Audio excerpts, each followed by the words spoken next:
Hello, good morning po mga katimbahay. Muli na naman po tayong bumiyahe ngayon sa Bulacan para alam niyo na, kuha po tayo ng bigas.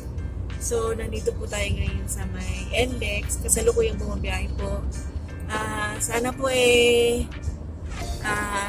sumama lang po uli kayo sa aming pagpunta dun sa Intercity para update po natin kung magkano na po yung mga tinda nilang bigas doon. So, sama lang po kayo sa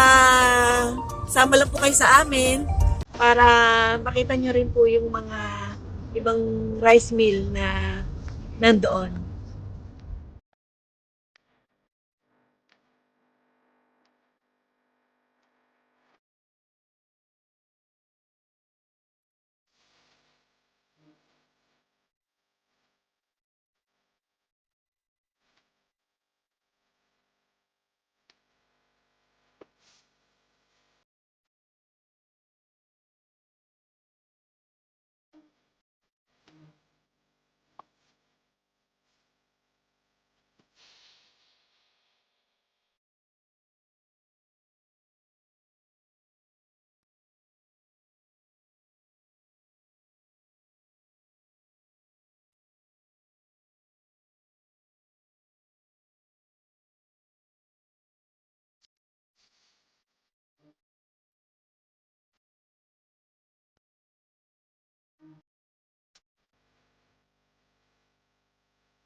So, eto po mga katimbahay, pabalik na po tayo or pauwi na po tayo.